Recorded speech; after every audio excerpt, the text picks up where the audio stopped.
Check, check one. Here we go, baby. And it's yet again another Bible week. Get used to it at this point. To say the plot has thickened is an understatement, and that's just what it is. So, sorry. I don't know what to tell you. I don't even know where to start. There's so much. Let's look at this update. Um, okay, so I'll talk about this dude first. This guy commented a big ass comment on one of my videos about Paul, which is getting a lot more views than I normally get right now, about Paul being sus. This dude, and he lifts me this big comment of why Paul is sus. Paragraphs. And I go on his channel to check him out. He has a 45-part series on why Paul is sus called Paul Problems. And so I actually reached out to him and I said, hey, I'd love to interview you because I watched a couple of his videos and they're super interesting. And it's this new thing I'm seeing crop up, which is like throwing Paul out the window and being like, Paul's sketchy, false apostle, isn't legit, doesn't teach what Jesus taught, makes up his own shit, and he's sketchy and we shouldn't go with him. And this guy has all these examples in the Bible of Jesus specifically warning about false prophets and false teachers coming along that match Paul's description and do things. Christ says, if they do this, don't trust them if they do this. Watch out for these people, blah, blah, blah. And he shows how Paul does all these things. I'm not completely convinced yet. I'm only on episode 5 of 40 of his thing. But it's really interesting. Anyway, so I reached out to him and I said, hey, I'd love to interview you because when you take Paul out of the equation, it's the same as this Aaron Abke guy I was watching. When you take Paul out of the equation and everything Paul teaches, the idea reemerges that you basically, there's no basis for it's faith without works. Like normal Christians tell you, it's all about faith, with works don't matter. Well, if you go to what Jesus says, like his words, it is about works, right? It's like there's one time when he gets asked point blank, what do I have to do to eternal life? And he's to get eternal life. And he says, keep the commandments. So talk to me about that. So anyways, I'm going down this rabbit hole. It seems reasonable to go down because in my own experience, when I was reading Paul, I get through the Gospels, I get into Acts, and I'm rocking with it. I'm feeling it, and it's going.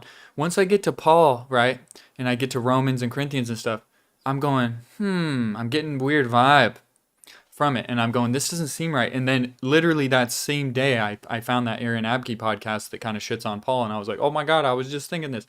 So I'm going to go down that rabbit hole, and it's pretty interesting. Anyways, I reached out to this guy, and I said, can I interview you? Because I want to understand the worldview of someone who doesn't believe what Paul teaches. And what does that mean? Because this guy like keeps kosher and he rocks with the Old Testament, but he also rocks with Jesus, but like not with Paul. But he's obviously very educated. He's done his research. He knows the scriptures very well. Feel like he's taken a couple liberties. But anyways, I want to talk to him really bad because it's so interesting and he's a nice dude. And I emailed him and he emailed me right back. And he said, watch my videos first. And if you still have questions, I'd be happy to have a conversation. He said he was unsure about recording it and putting it on YouTube, but he's like, I'm totally open to do a call and have a conversation. So looking forward to that. And I actually have another debate/interview coming up next week with another dude who is commenting giant comments on my videos and trying to, impose his worldview. And I said, bro, let's do a freaking video. Let's do a convo. And he said, I'm down. So I got it scheduled. So I'm doing that next week. And that's going to probably come out of my YouTube if it's not a freaking disaster. I don't know this guy. I don't know what's going to happen. So it's going to be interesting. But it's a Bible world, baby. It's a freaking Bible world. I've been doing this thing research-wise that's so interesting. And I'll show you. I use this thing called Notebook LM. And I basically load it. It's so cool because you can load it with sources. And here's one. This is one I haven't done yet. But okay, so what I do is I basically generate a massive prompt, right? So for this one, I was saying, asking about heaven and hell. What was my prompt for this? And then I basically feed that giant prompt into I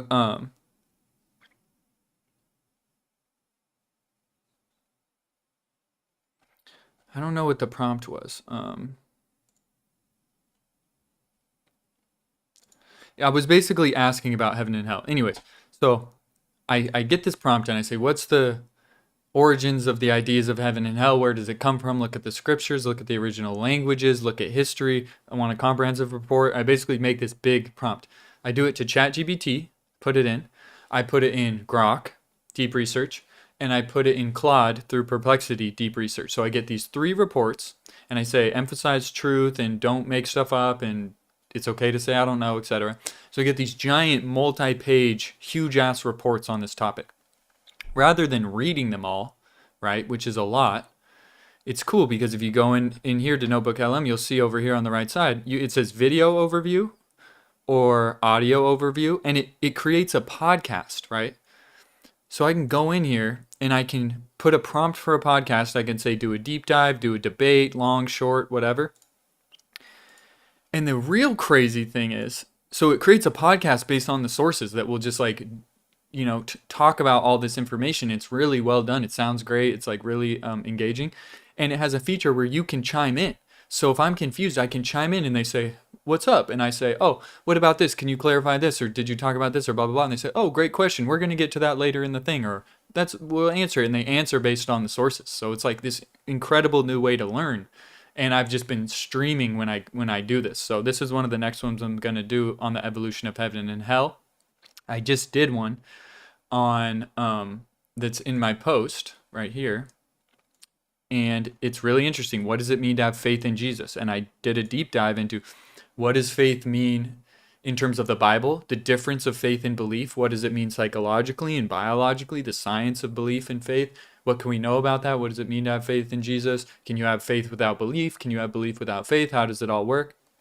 And I just go on this deep dive. And that's, if you click the link in the description to my Substack, you can view the post. It's free, and you can get all these resources in there and check it out. So it's been really interesting, and it's this amazing way to learn. I'm taking in so much information and able to like synthesize information from all around the web and all these different sources and all these things into one podcast and listen to a podcast. And it also makes video explainers, and it's just really interesting. And you can also just chat with the sources so you can get information.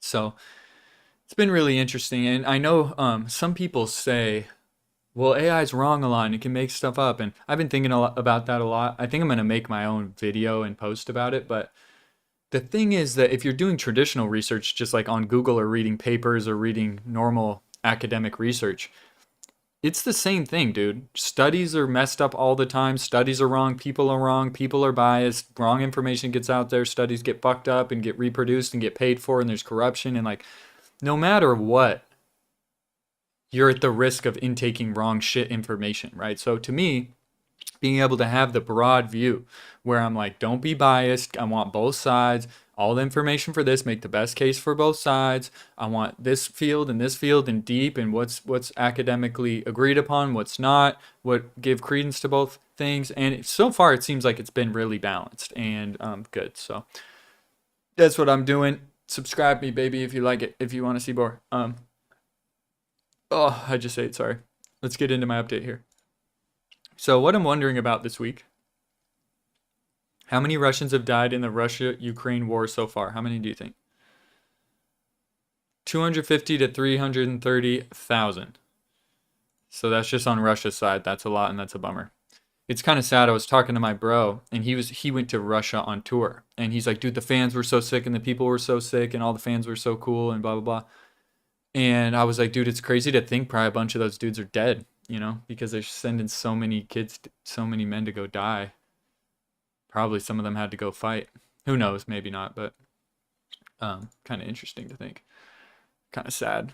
But anyways, what is the verse in Jeremiah about the lying scribes? So I've been hearing this. So these Paul deniers, they use this a lot because, or at least Aaron does. And the verse is, Jeremiah says, how can you say we are wise when the law of the Lord is with us? But behold, the lying pen of the scribes has made it into a lie. And Aaron uses this verse to basically say that the sacrificial law of the Old Testament is bunk and made up. And that they weren't really, God never said to sacrifice animals and blah, blah, blah. So I was like, that's interesting that the Bible if that lying scribes thing, Jeremiah's like, well, dude, how can you know the law and the Lord because the scribes are lying? So that's like, even in the Bible, Jeremiah is saying that the Bible is bunk. Um, and so I asked about it further, and I said, is this Jeremiah saying the Bible is wrong? And Perplexity says, no, Jeremiah is not saying the Bible itself is wrong or corrupted. He is criticizing how the scribes were misrepresenting, misapplying, and misinterpreting the law of God through their false teachings and traditions. So I guess the lying pen of the scribes makes you think that, oh, that the people who wrote the Bible were lying. But I think it's really probably just a translation. I was obviously in Hebrew, and it just means that the people of the time are lying and twisting and misinterpreting, because obviously people weren't that literate. So I think that's more of what that means, or at least that's the argument you could make against Aaron claiming that. So interesting. There's lots of sides to everything. Let's hit the next one. What does synoptic mean? So, there's the synoptic gospels, Matthew, Mark, and Luke, and then there's John. And I'm like, why is John not synoptic? Turns out, synoptic, it means like synopsis, right? So the synoptic gospels of Matthew, Mark, and Luke, they're more focused on the historical narrative of Jesus. And it's kind of interesting because I said, how does this differ from the Gospel of John? Because John tells stories about Jesus and stuff. And so this says, John emphasizes Jesus' divinity from the very beginning of the Gospel. In the Synoptics, Jesus is more reserved about his divinity, divine identity, often speaking in parables and indirect language, whereas in John, Jesus openly declares his divinity and uses the I am statements. I'm the bread of life. I'm the light of the world. John omits major episodes found in the Synoptics, including the temptation of Jesus, the transfiguration, the institution of the Lord's Supper, the Sermon on the Mount, and all narrative parables. Remarkably, John records no exorcisms, which are a major feature of Jesus' ministry in the Synoptics. And conversely, John includes unique material not found in the Synoptics. Jesus' early Galilean ministry, multiple visits to Jerusalem before Passion Week, and the rising of Lazarus, turning water into wine at Cana, and the extended farewell discourse. So it's really a different vibe when you look at John, and it's a different theological purpose of writing, right? And when people do the argument about is Jesus God, they use this argument because it's not really found in the Synoptics. Like, you can kind of read it into the Synoptic Gospels that Jesus claimed to be God, but it's pretty difficult in my opinion. It's not a home run. So yeah, anyways, that's pretty interesting. Next one. People say that a word hasn't changed in the Quran for 1,500 years. Is that true? It's been unchanged for 1,500 years, right? I've heard a Muslim commented on my thing and said that. He said, read the Quran, it hasn't ever changed. So this is direct answer. The claim that the Quran hasn't changed for 1,500 years is a simplification. Traditional Islamic belief holds that the text has been preserved from its revelation to the present in its original wording and diacritics. I don't know what that is. Due to divine protection and meticulous transmission through both written manuscripts and memorization. However, scholarly work on the early Quranic manuscripts show that there were textual variants in some of the earliest copies and among different manuscripts. Most of these variants are minor and do not alter the core theological or narrative content, but they do demonstrate that some of the manuscript traditions were not absolutely identical across all surviving sources. By the time later standardization processes were completed, a more uniform text emerged, which is the basis for the Quran as it is commonly printed and recited today. So in short, the traditional claim of absolute word-for-word preservation is a religious doctrinal position, and from a textual critical scholarly perspective, there were variants in the early manuscripts with standardization process producing a largely uniform text over time. So that's apparently the truth of it. Last one. What is dispensationalism? Some guy commented this on my YouTube video too, and I said, what is that?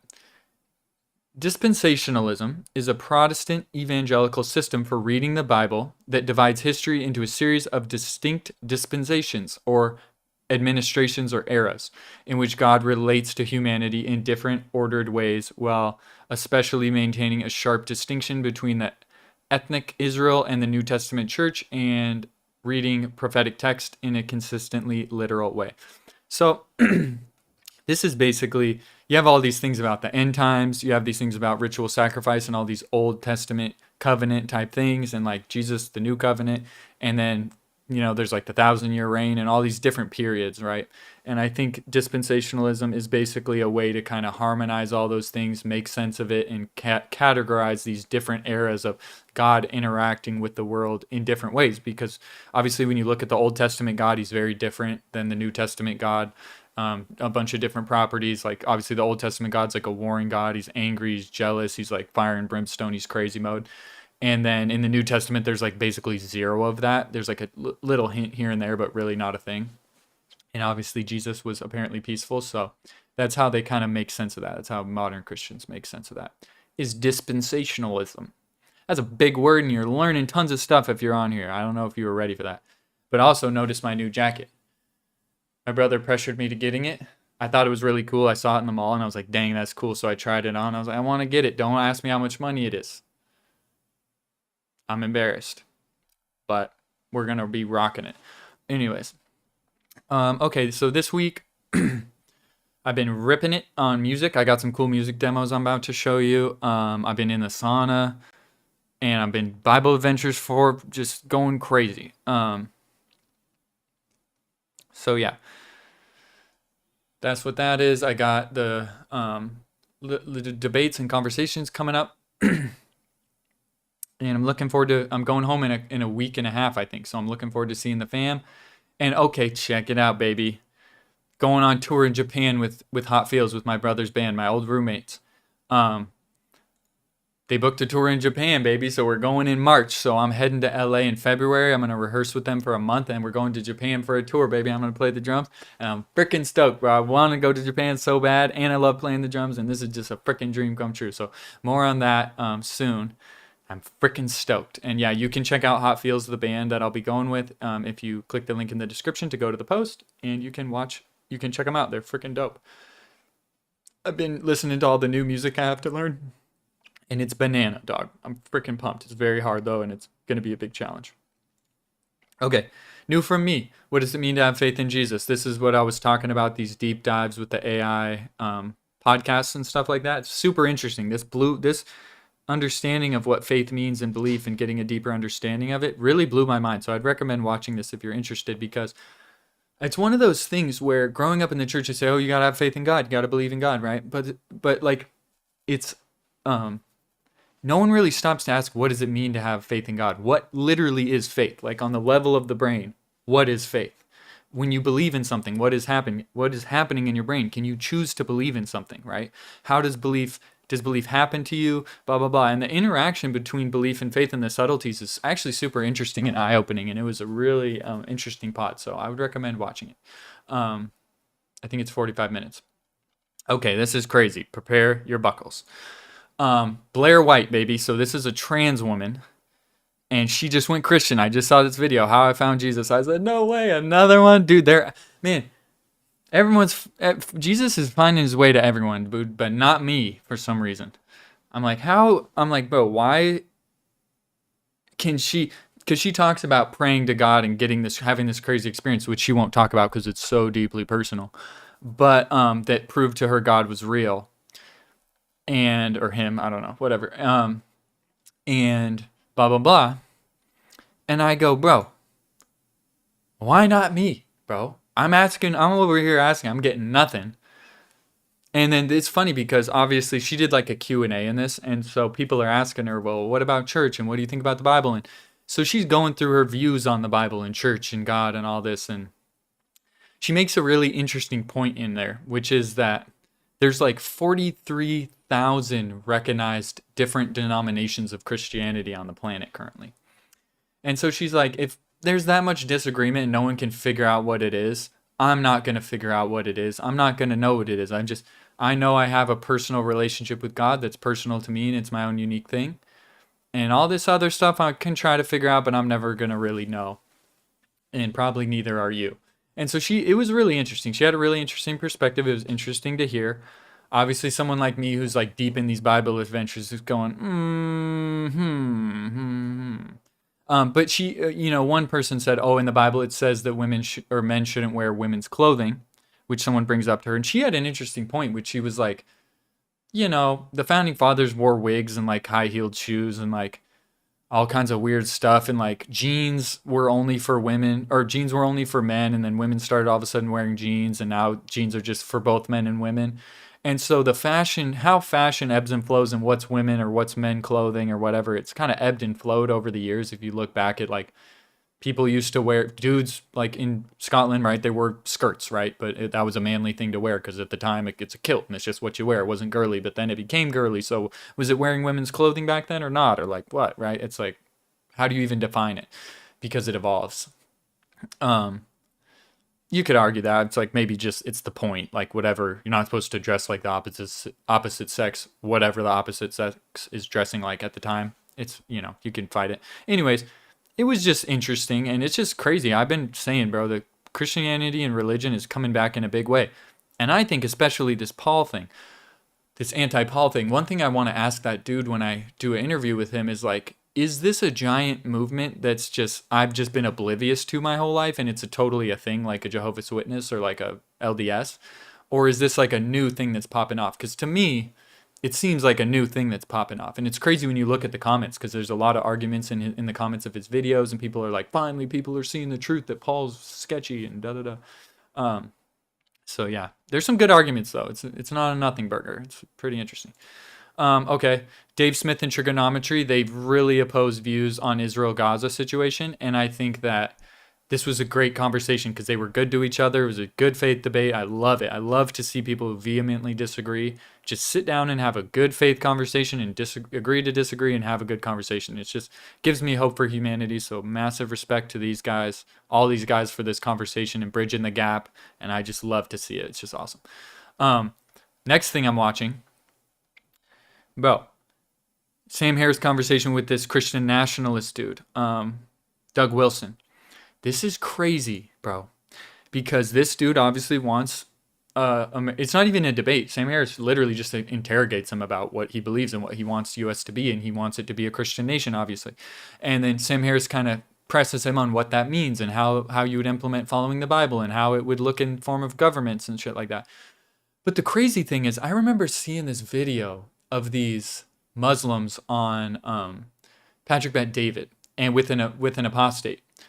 And they were asking the Muslims, so you want it to be basically Sharia law and a correct Islamic jurisprudence, right? And they're like, yeah, of course. And he's like, so under that jurisprudence, I would be executed for being an apostate. And they beat around the bush a little bit, but eventually they hold them to their feet to the fire, and they're like, yeah, you would be executed according to a correct Islamic jurisprudence. And it's just kind of like, holy shit. I'm like, whoa, fuck that. It's like, who wants that? No one wants that. The crazy thing is this guy, this American national or Christian nationalism guy, he kind of says the same shit where he's like, it would take us a while to get there for the U.S. to be fully based on Christianity and Christian principles. But Sam asks him about, well, it says you should get stoned for adultery and stuff like that. And would you kind of support something like the death penalty for that?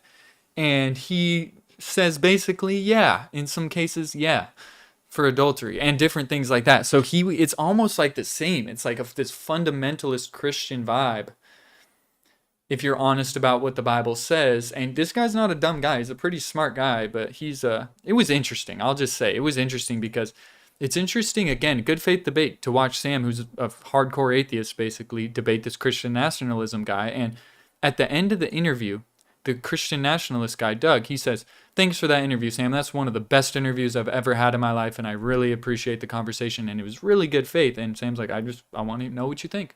So to me, it almost seems like Sam not being combative and just letting this guy say what he really thinks. It's almost like the thing they say, saying the quiet part out loud or whatever, right? He almost just lets him dig his own grave, and because he just sounds crazy to me. But I don't know, interesting. You can decide for yourself. If you want to watch, click the link in the description to go to my post. What I'm reading, 2 Timothy. I actually just got to Hebrews this morning, but 2 Timothy is apparently Paul's last letter. I got to add a perplexity search, which is how did Paul die? He got beheaded by the Romans, apparently. And one of his last letters, or not, he might have written other letters, but his last surviving letter is 2 Timothy. So it's kind of interesting, kind of sad. But again, unless you think Paul's a full-on heretic and false apostle. And it's looking that way. What I'm listening to. Love Me Gigi. Spency's, my little brother, sent it to me. It's a vibe. It's got, if you got hips, you're gonna move them. That's what I'm saying. It's a vibe. Okay, moving on. Photo dump. Nice sunrise this morning, baby. I've been going up to the top and watching the sunrise and vibing a lot of mornings. Oh man, it's such a vibe up there, and especially at night, dude. When I've been going to the sauna and swimming alone because Judah's sleep schedule's all crazy, so he's usually asleep when I go up there. But man, I'll do the sauna till I'm about to die. 200 degrees in there, 20 minutes until I'm like gonna pass out.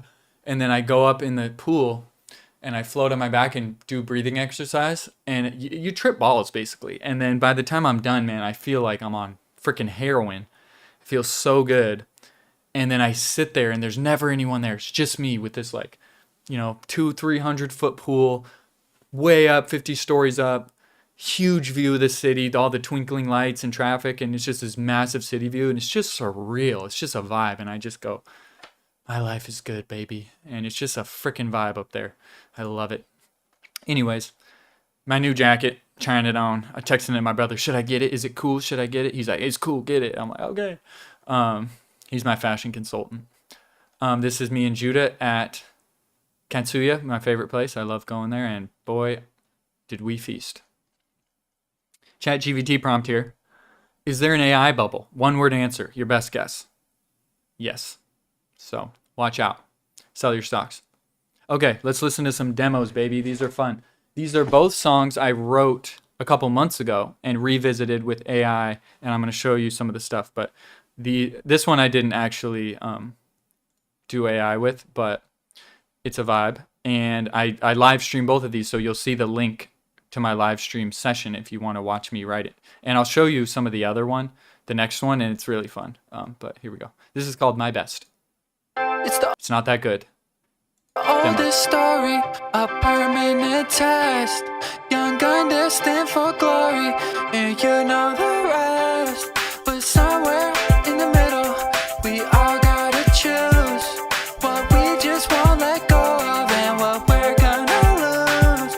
But I won't let these winding roads paralyze me, 'cause with every new step I take, the more I'm finding. I just focus my head on where I wanna go, and plant my feet in the river of the water I don't know, yeah. And the times I get no rest and I can't sleep, I'ma give my best to the heavens and hope I get what I need. So you got your sword and shield and a wind to your back. There's still trouble ahead of you, there's shadows your path. You gotta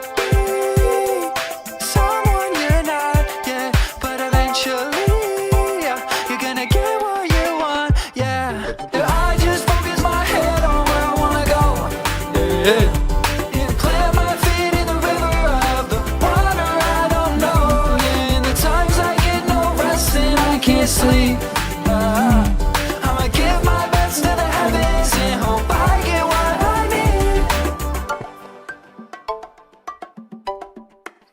Put a Lord of the Rings quote in here.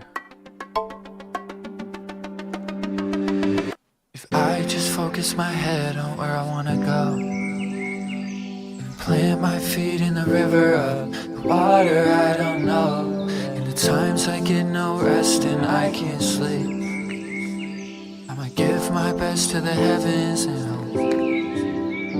And when I'm so lost, when I can't go back and I shake my hands at the minute man and the clock, it would serve me to remember.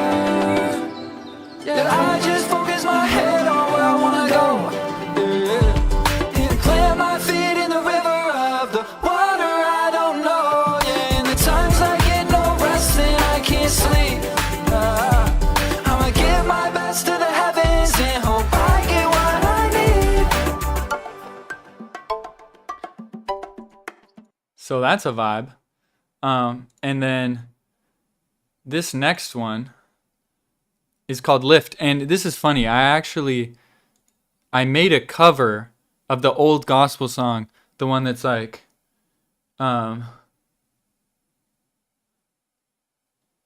what is it? I lift your name on high. You came from heaven to earth to show the way. That song? Yeah, so I made a cover of that, and then I just changed all the top line to my own lyrics. Oh no, it's ending. Yeah, the dying of your light is a fact. Everyone knows that we should be spending our life, cause ain't nobody getting it back. Now I'm asking the time I have to hold my hand, cause it's the only chance I've got to understand. What do we do with that? What do we do with that? The dominoes will fall when we ask, why do you lose what you hold when you lack? A point of view that's stuck in the past, when you can never go back, you can never relax. Come on, here we go. The minute you waste, you stack it, stacking. Oh no, it's ending. Yeah, the dying of your light is a fact. Everyone knows that we should be spending our lives, cause ain't nobody getting it back. Now I'm asking the time I have to hold my hand, like it's the only chance I've got to try and understand.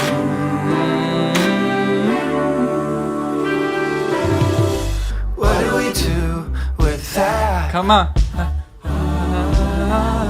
What do we do with that? The dominoes will fall when we ask, why do you lose what you hold when you lack? Come on. A point of view that's stuck in the past, when you can never go back, you can never relax. And the minute you waste, you stack it, stacking. Oh no, it's ending. Yeah, the dying of your light is a fact. Everyone knows that we should be spending our lives, cause ain't nobody getting it back. Now I'm asking the time I have to hold my hand, like it's the only chance I've got to try and understand. Here come some bars. Yeah.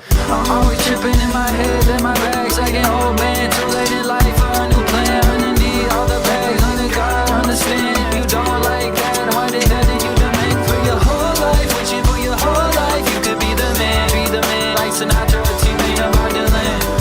But that didn't stop you from kicking your can down the road, and the picture didn't. What if the picture doesn't pan? What if going the long road means that there's no way back? What if taking the high road means you could fall in fact? So you don't smack. They tell me that there's hell and it's hot as hell and packed, and the people of little faith gotta go and take a bath, and all I know is that's not whack. Now with that info, all I can do is ask, what do we do with that? Okay, I said, what do we do with that? Yeah, the dominoes will fall when we ask, how do you lose what you hold when you lack? A point of view that's stuck in the past, and you can never go back, you can never relax. The minute you wait, you stack and stacking.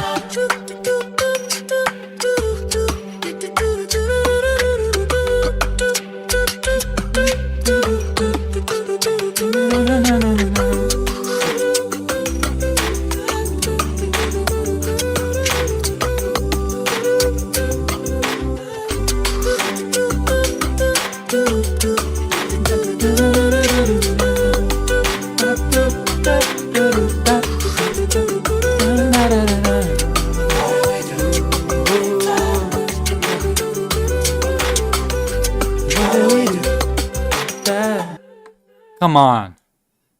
Oh, that's a vibe. That's a freaking vibe, baby. Watch out. Okay, so let's watch my live stream real quick. This is a part of it. So what I did is I actually had a that luckily this plugin's censored. That could have been bad. I could have got my thing banned.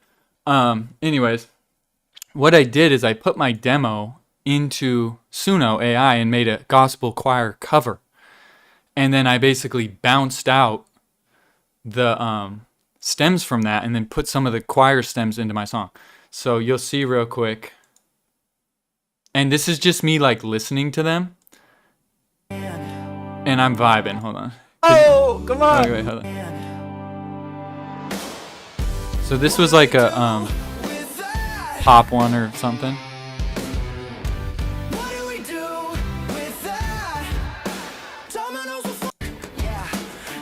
my god. Oh wait, so nice, holy. So then I'm about to watch the acapella one. That's cool. And I just shit my pants. Oh, that's so nice. Holy shit. Gotta move myself. Oh my god. Now I'm asking the time I have to hold my hand, 'cause it's the only chance I've got to understand. Oh my god, I love that. What do we do with that? Oh, come on. Yeah. Oh my god, it's hard. But I just like, dude, I'm vibing for like a minute, dude.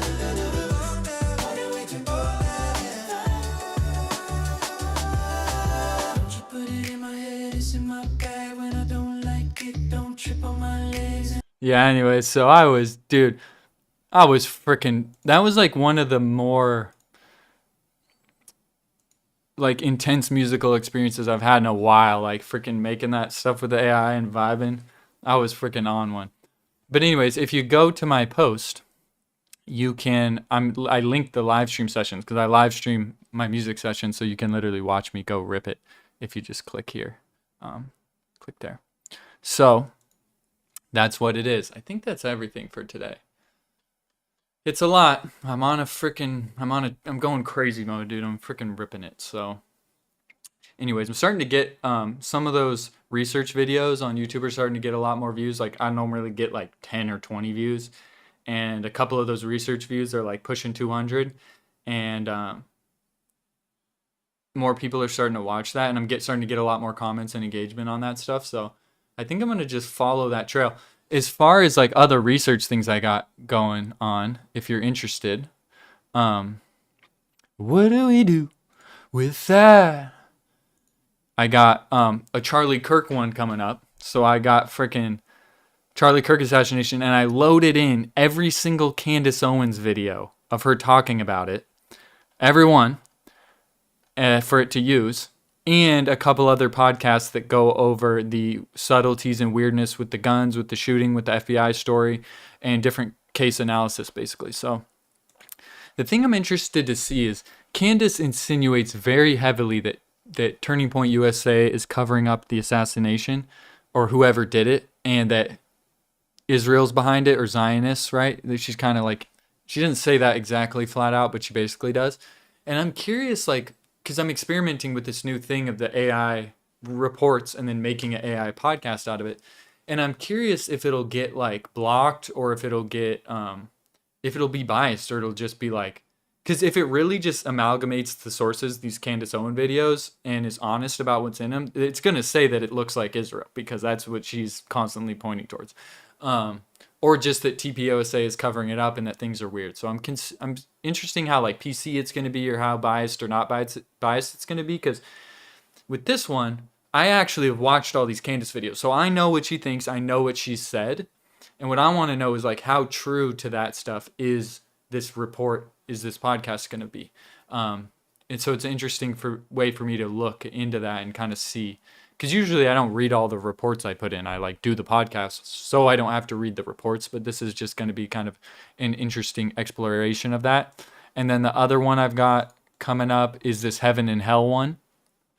Where did the idea of heaven and hell come from? And then also Paul Problems, this guy that I'm going to have a conversation with, hopefully. I'm watching all his videos and putting all his videos in.